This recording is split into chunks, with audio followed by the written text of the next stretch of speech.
Master piano practice by And embracing slow, when you're precise missing all these repetition for different lasting notes and you're improvement. missing different fingerings when you play the piano, what happens is you confuse your brain because now your brain doesn't know what you want it to do. It doesn't know if you want it to play this note, this finger, that finger, whatever. It gets confused.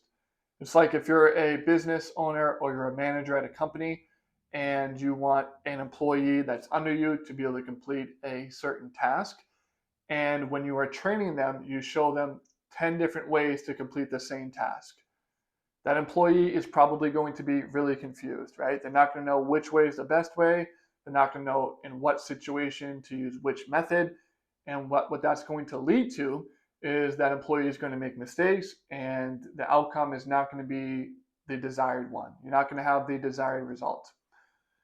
If you counteract that and look at the opposite side of that, again, let's say with the employee, if you show them a specific task and you only show them one way to do it and you teach them that one way for 3 days in a row, when it comes time for that employee to perform that task, they're going to know exactly what to do. They're going to feel comfortable with it. And as a result, the desired outcome will be achieved. Now, as far as piano terms, if you practice painfully slow, like I said earlier, and you're only playing the correct notes, you're only playing the correct fingerings, your brain is actually going to learn that piece a lot faster because you're only showing it one possible way that this can be done. And it sounds counterintuitive, but if you practice painfully slow, you're actually going to learn the piece a lot faster. What a lot of people tend to do instead is they will just keep bashing their head up against the wall and they will do what I said earlier on. They will just start from the beginning, play the whole piece, make 25 different mistakes, and play it 25 different ways, and then they'll go back and just repeat.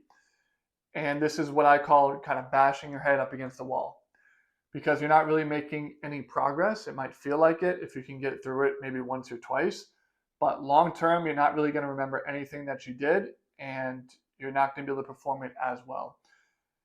Where if you practice painfully slow and you hit the correct notes every single time with the correct fingerings, that's going to help you remember the piece long term.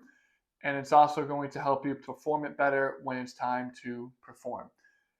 Another thing about just bashing your head up against the wall, trying to play it over and over, is if you're a beginner, you're brand new, that when you're not successful in doing that, you're going to start to have these negative thoughts. You're going to start to feel like, okay, maybe piano's not for me. Maybe I'm not good enough. Maybe I'm too old. You're going to feel frustrated. You're going to feel overwhelmed, and you're going to want to quit.